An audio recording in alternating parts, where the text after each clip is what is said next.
우리 챕터 4 30문제 남았는데 30분은 안 걸리겠죠. 한 20분에서 25분 정도 예상합니다.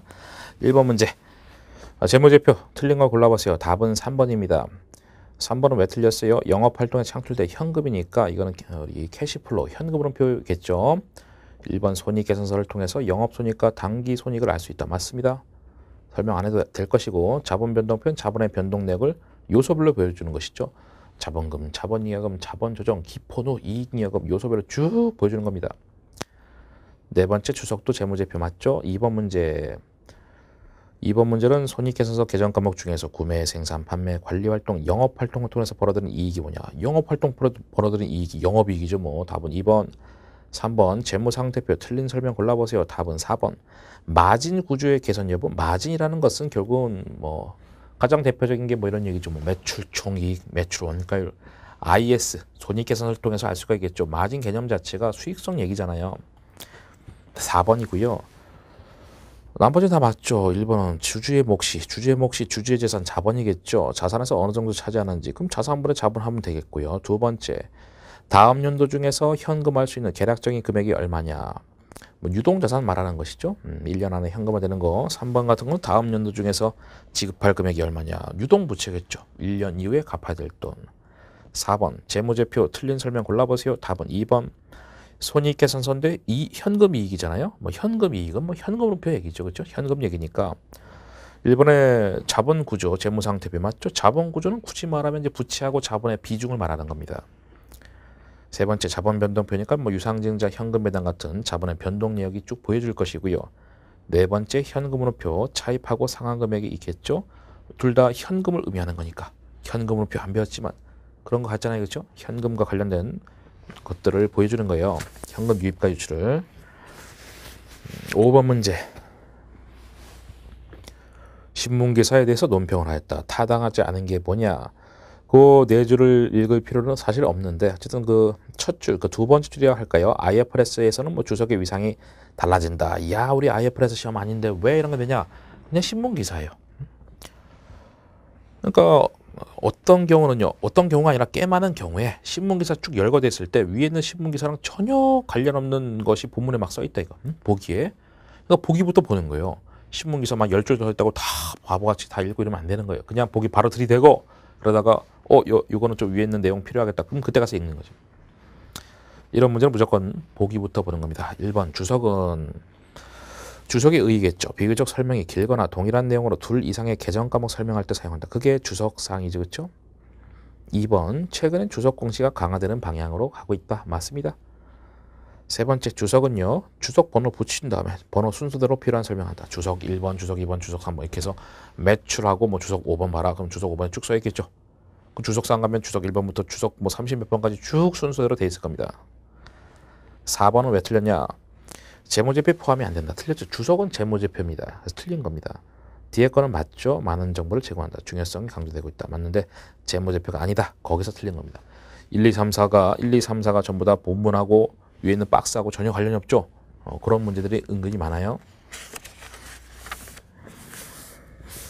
6번 손익계산서를 통해서 파악할 수 있는 게 아닌 것은 답은 1번이 되겠습니다. 유동자산과 유동부채 비교를 통해서 회사의 단기적인 지급 능력을 파악해 볼 수 있다. 그렇죠?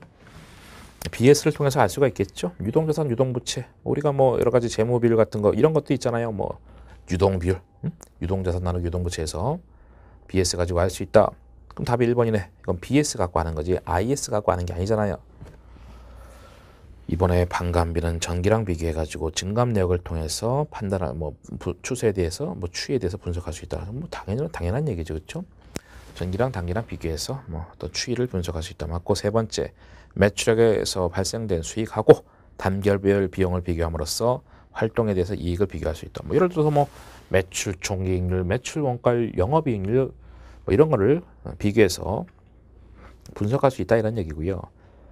4번의 매출 증가를 통해서 전년도 비해서 얼마나 영업활동이 활발해졌는지. 그렇죠? 매출 증가율 자체가 영업활동이 얼마나 활발해졌는지를 알 수 있는 지표가 되는 것이죠. 이렇게 복잡하게 할 필요 없이 그냥 바로 계정과 막 딱 튀어나오니까 답이 1번이잖아요. 그냥 저는 부연 설명을 했을 뿐이지 실제 시험장 가서 그렇게 꼼꼼하게 보면 안 됩니다. 7번 재무비율 틀린 걸 골라보세요. 답은 4번 당좌비율의 효율적 운용 여부. 이 자산의 효율성은요 각종 회전율이죠. 그렇죠? 뭐 매출, 채권 회전율, 재고자산 회전율 이런 것들이고요. 당좌비율은 뭐 안정성 지표죠. 그렇죠? 유동성, 안정성 지표 이런 것들. 1번 유동비율은 단기 채무 지급 능력 맞잖아요. 유동자산 나누기 유동부채 단기 채무 지급 능력. 2번 자기자본비율은 자산에서 자본이 차지하는 비중이다. 맞죠? 안정성 지표 중에 하나였습니다. 부채비율은 타인 자본 부채하고 자기 자본과의 관계. 그렇죠? 부채 나누기 자본이기 때문에 기업의 재무적 위험을 측정한다. 맞습니다. 파산 가능성을 의미한다는 얘기죠. 8번 재무비율 했을 때 틀린 설명 골라보세요.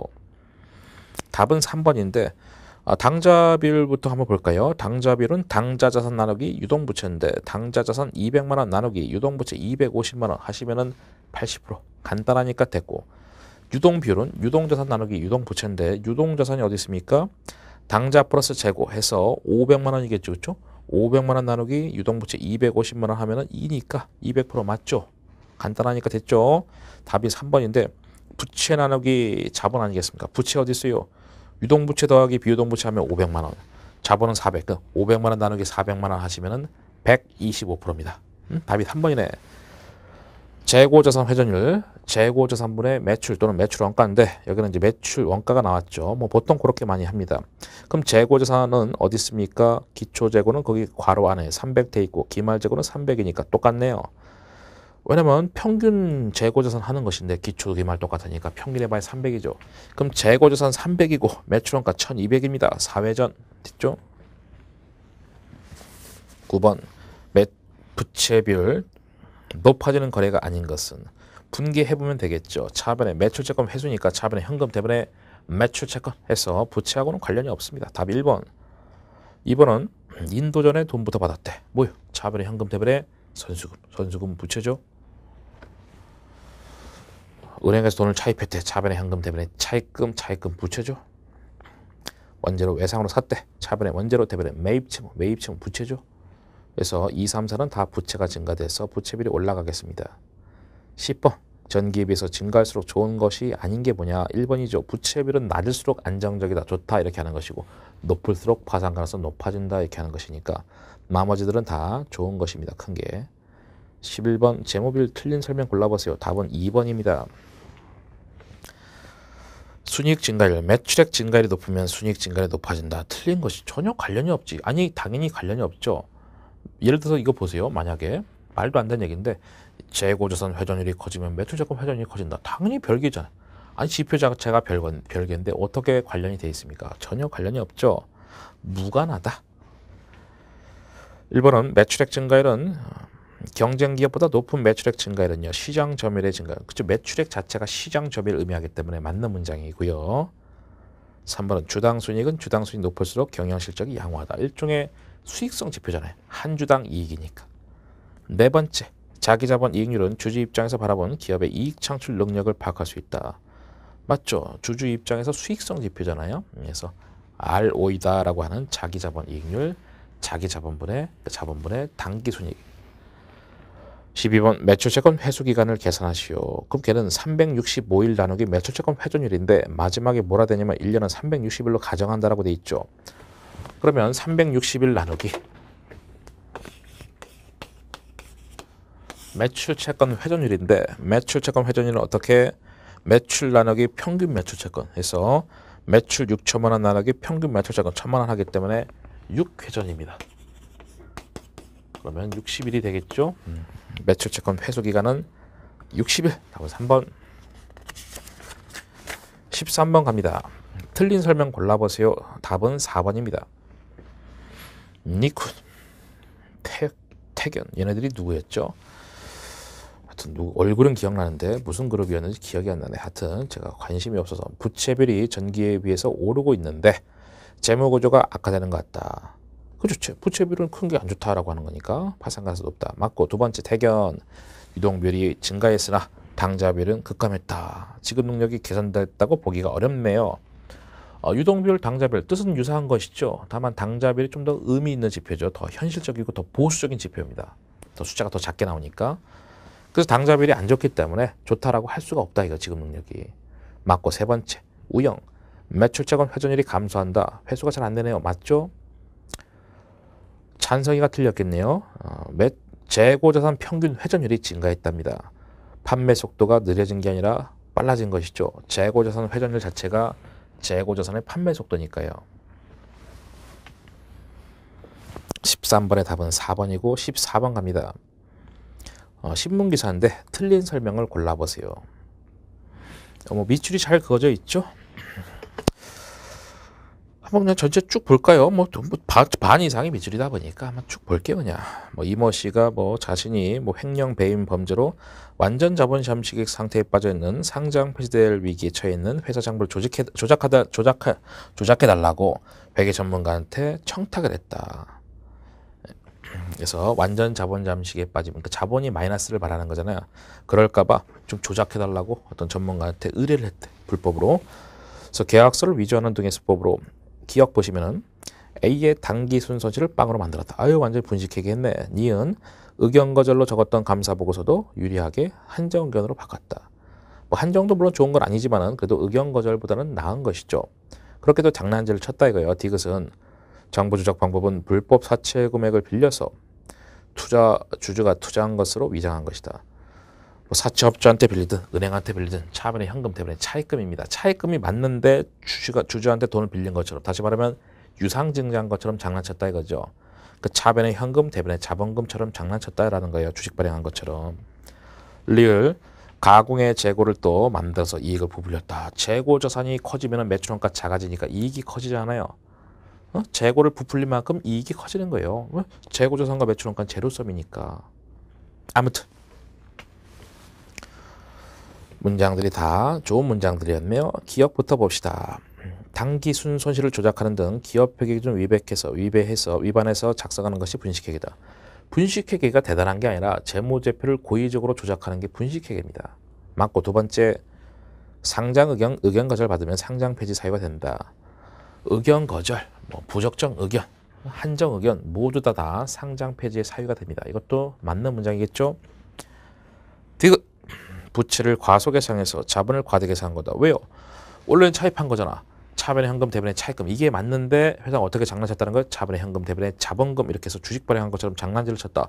그러면 부채는 과소계상되고 자본은 과대계상된 거 맞죠? 그럼 답은 4번이겠네요. 매출액을 실제보다 과소계상해서 이익을 증대시켰다. 틀렸죠? 전혀 매출액하고 관련 없잖아요. 재고가 제가 말했잖아요. 리을의 경우에는 재고의 과대계상, 매출원가의 과소계상, 이익의 과대계상 이런 얘기죠. 매출하고는 관련이 없는 거죠. 15번. 다음에 회계처리 오류로 인해서 재고자산과 매입채무 어떻게 변동됐을까요?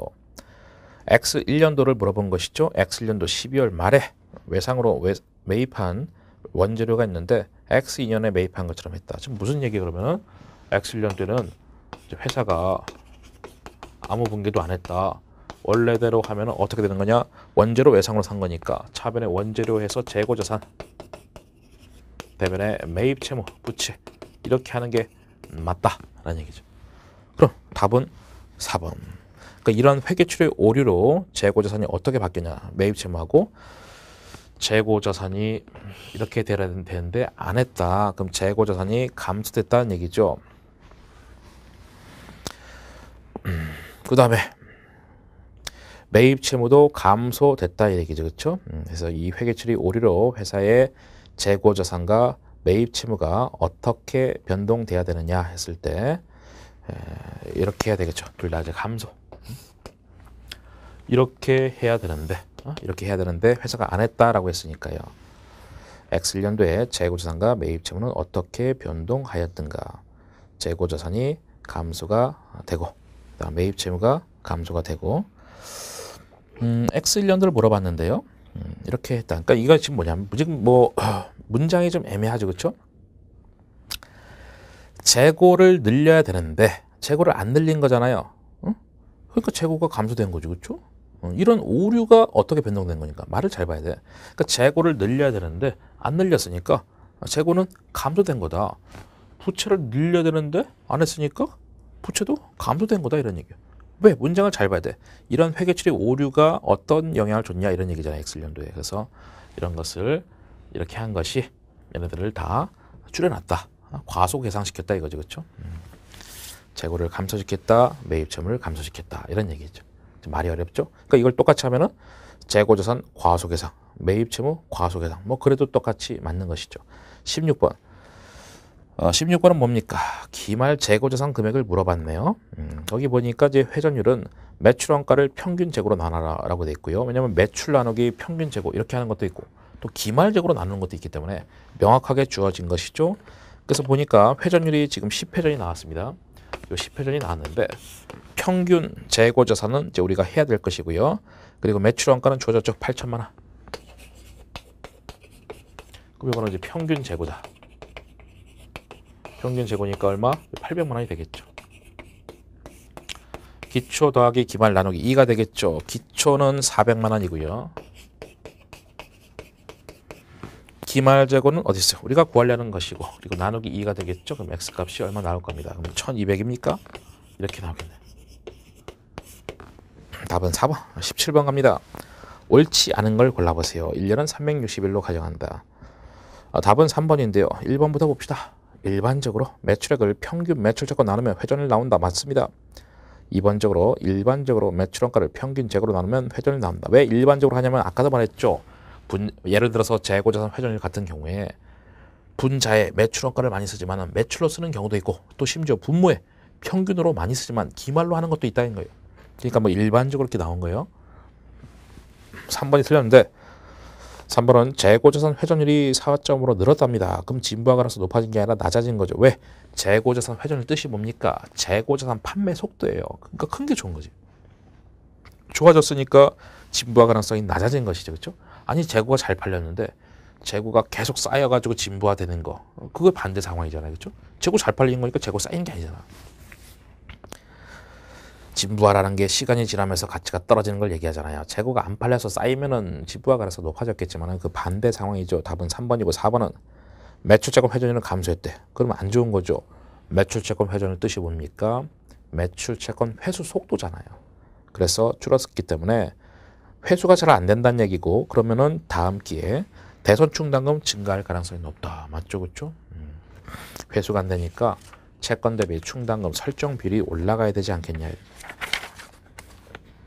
18번 재고자산 회전율을 계산하시오. 뭐 아까도 했던 것인데 매출원가는 2억 6천이고요. 평균 재고가 1억 3천. 끝났네. 2억 6천 나누기 1억 3천 하면 2회전 나오죠. 그렇죠? 끝났습니다.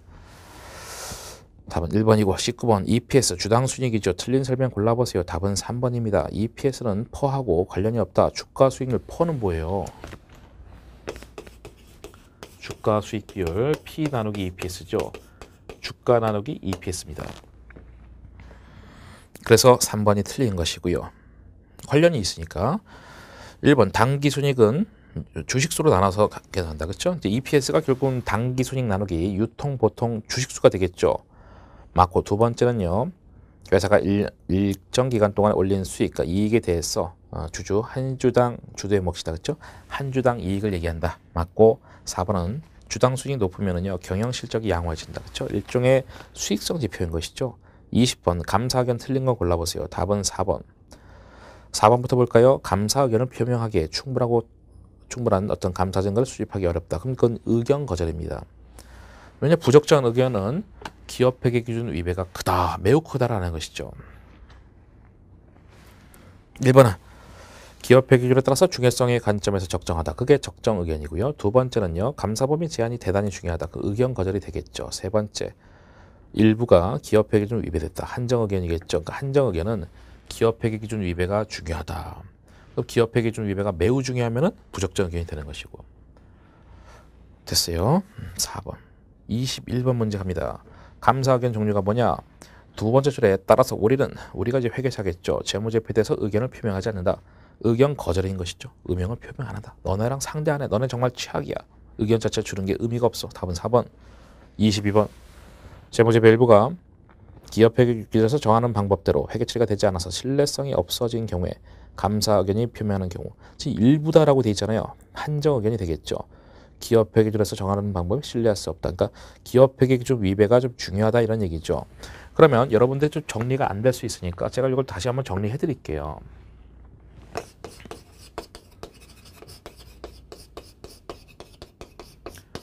기업회계 기준 위배가 있고요. 이제 감사 범위 제한이 있죠.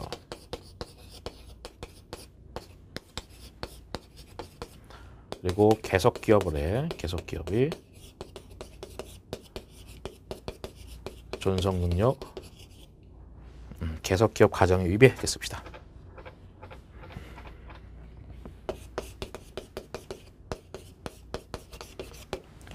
중요하다. 매우 중요하다.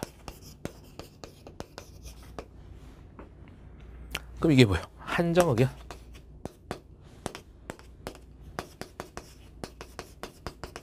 이거는 이제 부적정 의견이죠. 이런 거를 모르면은 지금 벌써 몇 문제나 관련된 거예요. 정확하게 못 푸는 거죠. 답을 뭐 맞출 수는 있겠지만은 틀릴 확률이 더 높아지겠죠. 이것도 이제 한정 의견. 의견 거절이다. 이거는 뭐 이 자체가 그냥 의견 거절입니다. 이거는 뭐 중요 매우 중요 이 개념 자체가 없는 것이고, 그래서 이게 물론 이런 것들이 아무 이상 없으면 그게 적정 의견이 나가고 실무상으로는 뭐 거의 다 적정 의견 나갑니다. 98% 정도는. 그 22번 같은 것도 일부가 기업회계 기준 안 됐다는 게 뭐예요? 기업회계 기준 위배가 매우 중요한 정도는 아니고 그냥 중요한 정도다. 한정 의견이다 이거예요. 23번 갑니다. 감사 의견 종류가 뭔데? 그러니까 감사 의견 문장 자체도 시험에 나온다는 얘기죠. 우리의 의견으로는 뭐뭐에 논의된 사항의 유의성 때문에, 뭐뭐 중요성 때문에, 그 마지막 단락에 기업회계 기준에 따라서 중요성의 관점에서 공정하게 표시되고 있지 않다. 이게 부적정 의견의 문장입니다. 그러니까 뭐뭐의 중요성 때문에 우리가 기업회계 기준에 따라서 중요성의 관점에서 공정하게 표시가 안 돼 있다. 이게 부적정 의견의 문장입니다. 감사 보고서는 이 문장들이 이렇게 다 정해져 있잖아요. 7 문제 남았죠. 한 5분 정도 걸리겠네요. 24번 갑니다. 기사 초고를 검토하고 수정할 만한 부분이 뭐냐? 기억, 밑줄 그만 부분만 보시면 되는데 리을이 틀렸어요. 매출채권 회전율은 영업이익 나누기 평균 매출채권이 아니라 아우 유치해. 매출 나누기 평균 매출채권이죠. 그 리을이 답이고, 기억은 제품 가격이 하락하면 재고자산 손실로 연결될 수 있다. 아유 국민 상식이지. 제가 무슨 부연 설명할 게 있어요? 없죠. 제품 가격 하락하면 재고는 손실로 연결될 수 있다. 아니 재고를 엄청 싸게 판데 손실 날 수도 있겠지. 그렇죠? 니은 지나치게 많은 재고는 팔리지 않는 것을 의미한다. 뭐 아직까지는 틀리지 않고, 보유기간 동안에 손망일 뿐만 아니라 보관하는데 창고, 그러니까 보유기간 동안에 이제 어떤 손실 얘기하는 거예요. 손실뿐만 아니라 보관하는 또 창고 비용도 발생할 수 있다. 아예 안 팔리면 여러 가지 이런 불이익이 있다 이거죠. 창고 비용도 발생하지, 또 진부하라고 해서 가치가 뚝뚝 떨어지니까 여러 가지 손실을 입을 수 있다. 디귿 매출 채권의 뜻을 쭉 쓰는 것이죠. 일반적인 상품 제품 판매에서 발생한 채권이다. 맞죠? 25번 감사 의견 틀린 설명 골라보세요. 답은 3번. 적정 의견은 경영성과 재무상태가 양호한 게 아니죠. 그냥 경영성과 재무상태하고 전혀 관련이 없습니다. 그래서 적정 의견은 그거하고 관련이 없다. 그러니까 적정 의견은 재무제표가 신뢰성이 있습니다. 이런 얘기죠. 기업회계 기준 위배도 없고 감사 범위 제한도 없고 계속 1년 안에 망한다. 이게 계속 기업 가정 위배죠. 1년 안에 망할 것도 아니고, 그렇다면 다 적정 나가는 거예요. 그러니까 재무제표가 신뢰할 만하다는 것이지 이 회사가 좋아요 나빠요가 절대 아니죠. 답은 3번이 나왔고, 1번은 외부 감사는 외부 감사인 회계사겠죠. 회사가 제시한 재무제표가 일정한 기준에 따라서 적정하게 작성된지를 확인한 것이다. 맞죠? 두 번째, 외부 감사에는 감사 종료된 후에 감사 의견을 표명하는 것이죠. 물론 거의 다 적정 나가겠지만 표명합니다. 감사 다 끝나고. 4번, 감사 의견이 적정이 아니라면은 상장의 경우는 상장 폐지 사유가 된다. 그러니까 얘네들은 다 한정, 부적정 의견 거절은 상장 폐지 사유가 됩니다. 26번, 올바르지 않은 것을 고른 사람이 누구냐? 대경이가 틀렸습니다. 순서대로 봅시다. 정철이, 부채가 자산을 초과하는 자본 잠식입니다. 보세요. 부채가 80만 원 돼 있는데요. 자본은 마이너스 6만 원. 그렇죠? 자산은 얼마예요? 자산은 73만 원. 자산보다 부채가 더 크죠. 그래서 자본이 마이너스가 뜬 겁니다. 자본 잠식이죠. 맞고 두 번째, 그런데요. 지속적으로 손실이 누적돼서 발생된 겁니다. 자본 잠식의 원인은 마이너스 이익잉여금, 다시 말하면 결손금 때문에 생기는 것이다 이거죠. 그렇죠? 결손이 나서 이렇게 생기는 것이다. 물론 그 결손 났다는 것은 당기순 손실이 났다는 얘기죠. 3번은 틀린 것인데 10만 원의 유상증자를 해서 신주 발행에도 결손금이 커져서 완전 자본 잠식을 해소할 수 없습니다. 10만 원 유상증자하면 어떻게 됩니까? 자변의 현금 10만 원, 대변의 자본금 10만 원. 그럼 자본이 10만 원 플러스가 되잖아요. 그럼 자본 잠식 해결되는데 왜? 지금 마이너스 6만 원인데요. 플러스 10만 원 되기 때문에 자본 잠식 해결되잖아요. 그러니까 3번이 틀린 겁니다. 4번 현석이 10만 원 유상증자 하에도 또 유상증자네요. 유동비율이 100%가 안 돼서 유동성이 낮은 것도 문제다. 그럼 유동비율 계산해야 되겠네요. 물론 답은 나왔지만은 유동자산 나누기 유동부채인데 유동자산 또 합계가 안 나왔어. 당자 플러스 재고 10만 원이겠죠. 당자 5만 원, 재고 5만 원 해서 10만 원입니다. 10만 원 나누기 유동부채인데 유동부채는 거기 30만 원 돼 있죠. 이건 이제 기존이고요. 여기에서 유상증자할 때 그럼 차변에 현금 10만 원, 대변에 자본금 10만 원. 그러면 여기에 현금이 또 늘잖아요. 그럼 이것도 유동비율을 늘려주겠죠. 그래봤자 100% 안 된다는 얘기잖아요. 지금 3분의 2니까 66.66% 나오네. 그래서 4번도 맞는 문장이죠. 그렇죠? 27번 용어 들어갈 공통 용어네요. 쭉 읽으면은요. 아우 굉장히 이거는 절대 틀릴 수가 없어. 왜냐면 내가 몰라도 읽다 보면은 뭐 알려줘요. 답을 지금 유동비율이라고. 여러분이 쭉 보세요. 두 번째 단락에 뭐 유동자산 나오고 뭐 유동부채 나오고 그럼 딱 보자마자 아유 유동비율 얘기네. 마지막 두 줄 보시면 유동비율은 유동자산 유동부채로 나눠서 곱한 것이다. 그럼 당연히 그 답은 나온 거죠. 이거 틀린 사람은 이제 이상한 사람입니다. 단기 채무 지급 능력 파악하는 것이고 유동비율 높을수록 유동성이 건전하다. 다 맞는 것이죠. 그렇죠? 28, 29 세트 문제입니다. 유동비율 계산하시오. 유동자산이 다 더하시면 현금 더하기 매출채권 더하기 재고자산 하시면은요 65만 원이 나와요. 유동자산. 그 다음에 유동부채는 거기에 20만 원 돼 있죠. 계산하시면 325% 답은 4번이고요. 29번 문제 부채비율을 계산하시오. 반올림 하래. 부채 나누기 자본인데 부채 어디 있습니까? 20만 원 더하기 15만 원 하시면 35만 원. 자본은 자본금 더하기 이익잉여금 하면 45만 원. 딱 안 떨어지겠네요. 그렇게 해서 이제 계산하시면 해보니까 77.7777% 나옵니다. 그럼 답은 3번이겠죠? 마지막 문제입니다. 퍼에 대한 설명으로 옳은 것을 골라봐라 이거죠. 퍼 아까 썼는데 여기 아직 써있네. 답은 3번입니다. 3번부터 볼까요? 주당 순이익은 퍼 계산의 기초가 된다. 그렇죠? 퍼 할 때 EPS가 들어간다는 얘기죠. 답이 3번이고 1번은 당기 순이익을 주식수로 나눈 것이다. 그건 EPS죠. 주당 순이익. 2번은 일정 기간 동안에 올린 수익, 이익에 대해서 한 주당 이익이니까 이것도 EPS를 말하는 거예요. 그러니까 1번하고 2번은 주당 순이익을 말하는 것이지 퍼를 얘기하는 건 아니잖아요. 4번 주가 수익 비율, 이제 퍼라고 하죠. 또는 뭐 주가 이익 비율 이렇게 되는데 걔가 높을수록 주가가 상대적으로 높다 이렇게 하는 것이죠. 그러니까 이게 크다고 하면은 이게 상대적으로 EPS 대비 주가가 높게 형성돼 있다, 과대평가돼 있다. 그래서 주식을 팔아라 이거고, 퍼가 낮으면 저퍼주라고 하는데 퍼가 낮으면은 EPS 대비 주가가 낮게 형성돼 있으니까 주식을 사세요 이렇게 한다는 얘기죠.